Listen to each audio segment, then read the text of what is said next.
Good evening, everyone. Welcome back to another episode of your daily event. The daily dose is coming at you twice over today. Check out old mate Denial's account. 50 minutes of glorious woo action. And I have to say, I learn a lot. I changed my perspective on woo. By the end of it, I understood the frustrations of a lot of players. Even though I didn't really say that in the video, I certainly understood their concerns, particularly with the generations that are coming out for other nations, i.e., Wei and of course Shu. By far, I mean, I love this hybrid account. I'm not gonna lie, I love this. I love running hybrid on this account. It certainly makes my day, and I can certainly emphasize that's what I'm getting to. I can see your points. It is valid points that Shu and Wei Nation certainly are loved a little bit more than the development team. But it is something to consider that all, if not the majority of the Megalodons on Chinese server are all Wu players. So there's probably a lot of things to come for that nation. There's a lot of correspondence with the beasts that are going to come out, and of course the charms and additional heroes when they get to Generation 6 as well, that are probably going to make that nation stand out. And I guess it really just comes down to, if you enjoy playing the game, play the game the way you want to. If you obviously want to make the switch, you can make the switch anytime you want. Anytime you want.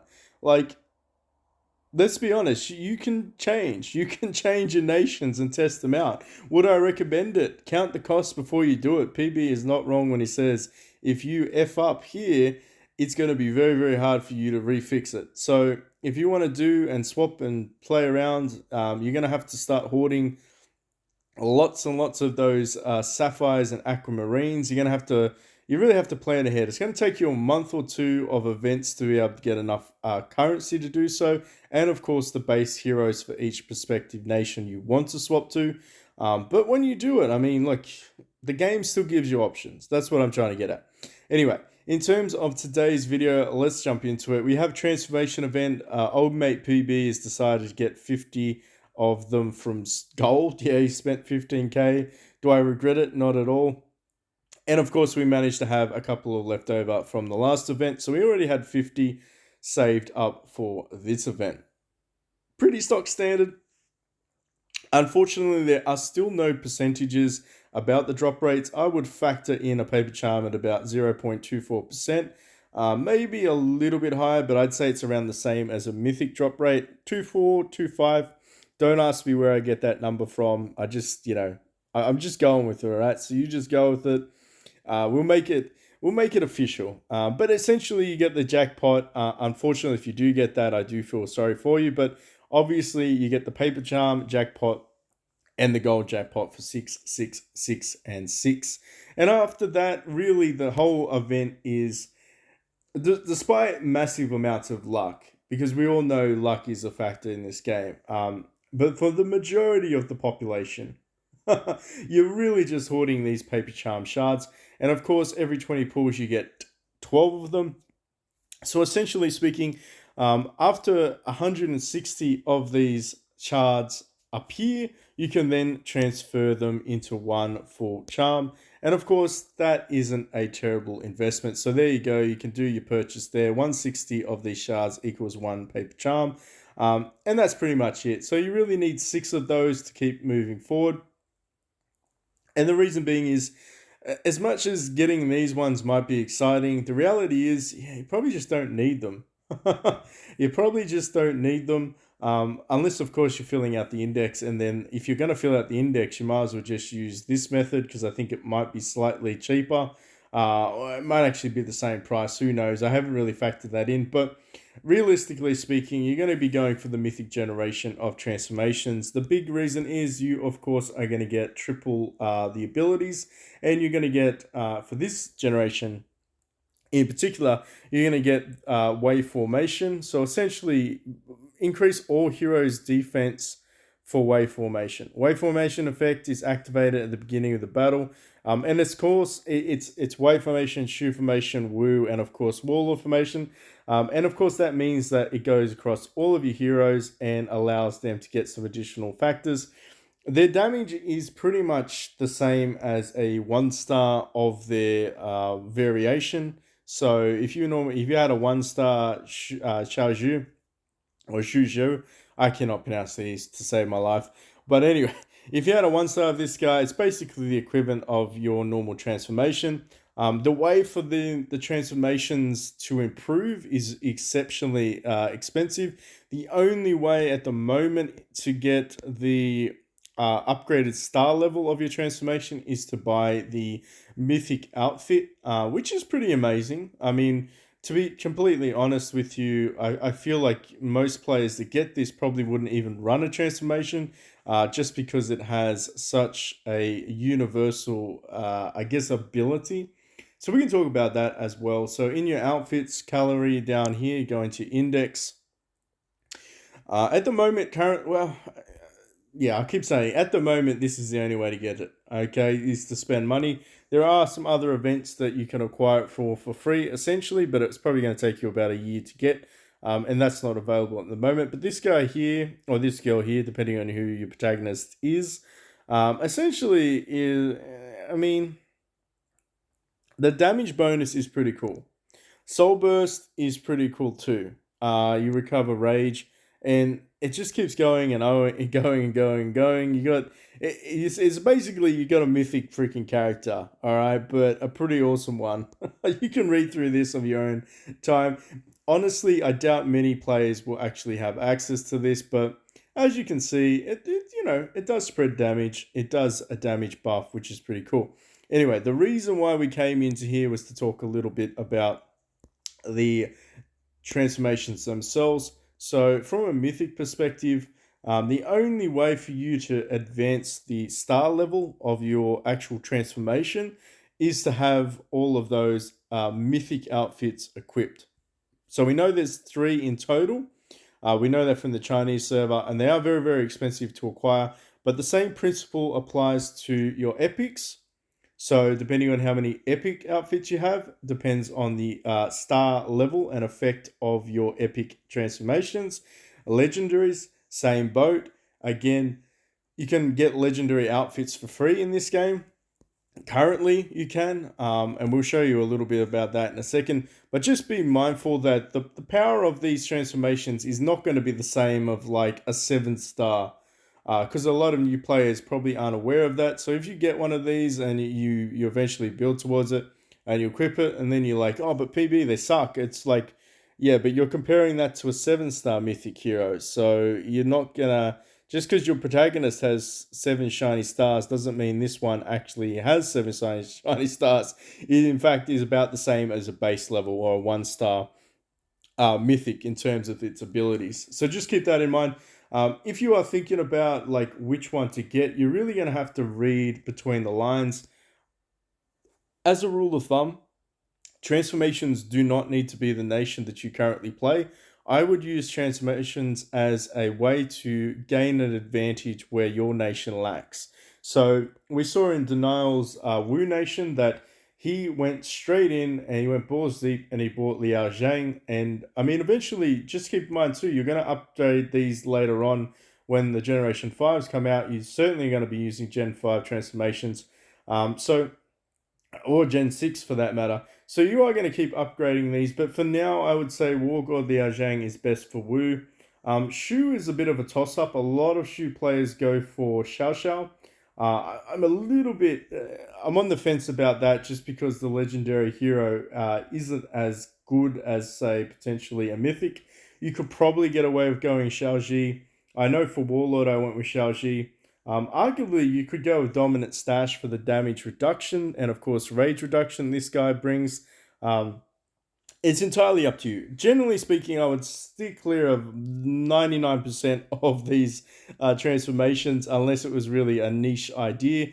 Lu Bu used to be the king of transformations back in the day, but as we've evolved and the game has progressed, that has slightly changed. Usually, I mean, from a control perspective, he does pretty interesting things with Shadowbind, um, and of course Warlord for formation. Uh, the thing with this is he does act with this control ability. So control targets cannot deal any damage or heal. So if we show a demonstration, he does have a chance to hit three, I believe, and control three. So it's not bad. I mean, it's on par with old mate Xiaoji, in my opinion. And I mean that could be, you could argue that's not the truth, but I feel like if he has that same percentage of control ability, he's potentially better than the Gen One Xiaoji. I mean, she's still very very cool though. She has a soul mark, and basically she exiles the opponent so they can't attack. And then if you attack the exiled opponent, you do additional damage. I mean, they're pretty fantastic, but you kind of get the idea. Hit what works well for your team. If you're lacking DPS, Wargod Liao Zhang is superb. And of course, I mean, Zhang Fei. Mm. Zhang Fei is very interesting because he has the Shu formation. So basically, this one here, if you deploy three or more Shu heroes of at the same time, a Shu formation effect is activated at the beginning of the battle. So basically, hmm, how is this going to work?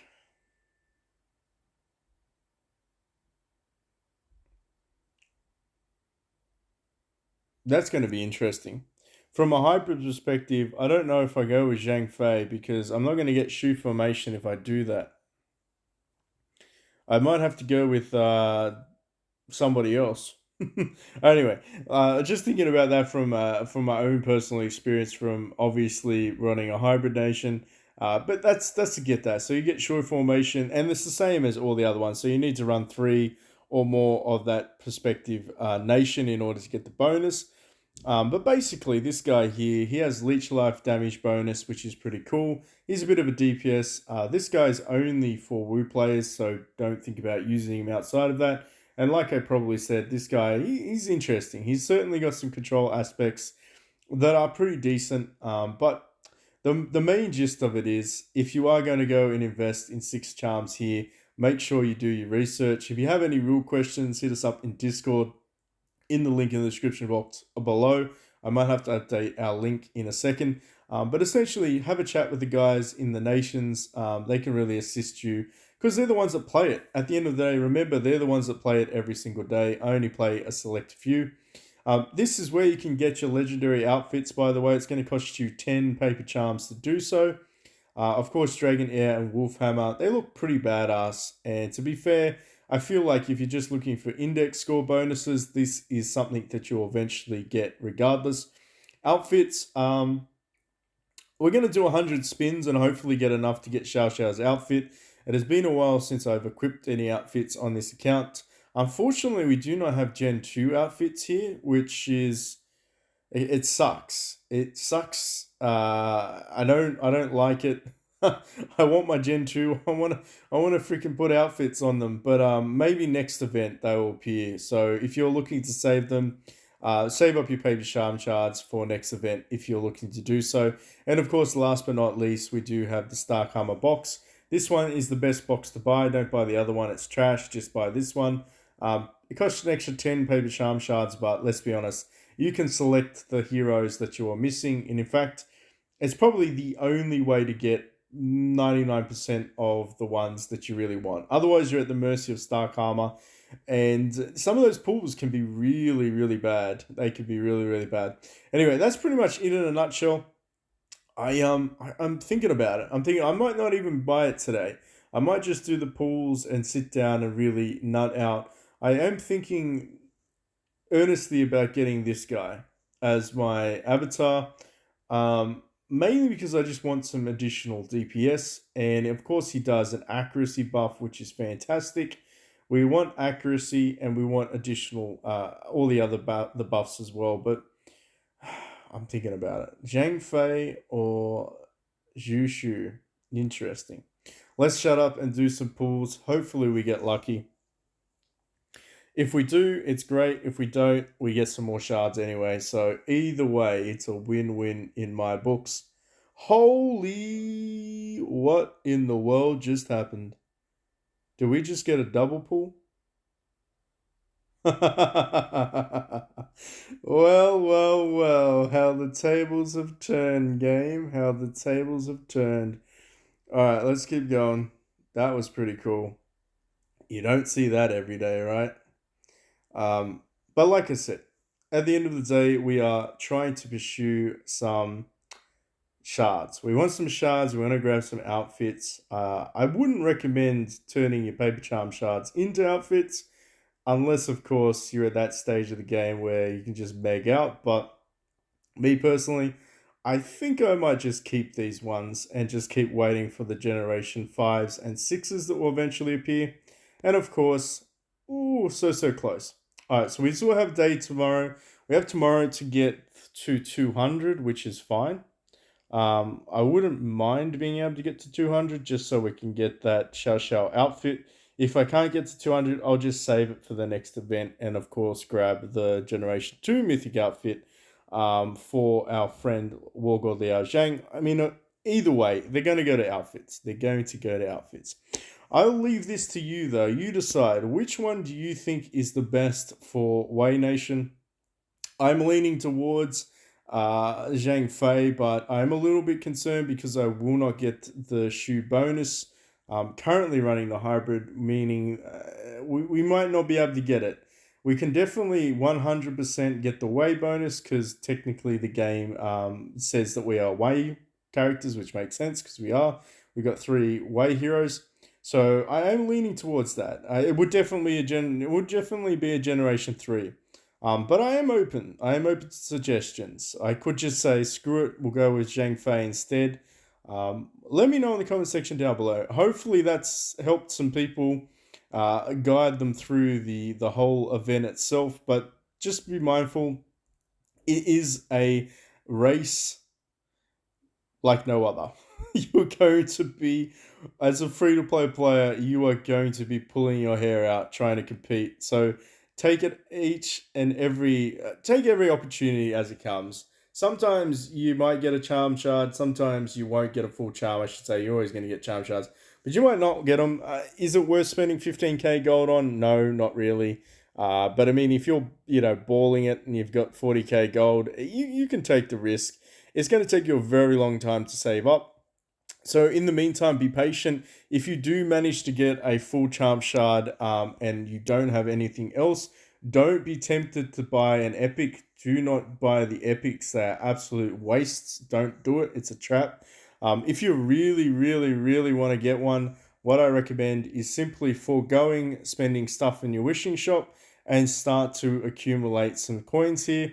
Eventually, you'll be able to afford one of the epics here. And just so you know, if you get 10,000 coins, eventually too, the legendaries will appear. The Gen 1 legendary transformations will appear in this shop probably in 6 months' time, which is pretty much the extent of time it's going to take you to get 10k coins anyway. But hey, I wouldn't go wasting any of those charm shards. I made that mistake when I started playing early on, and I regret it on PB's account. It cost me a couple of months of progress because I had to catch up. So there is some lessons to be learned. Don't be wasting your actual paper charms themselves. If you want to go ballsy, spend your paper charm shards and you'll be fine. All right, thank you all, and I'll catch you in the next one.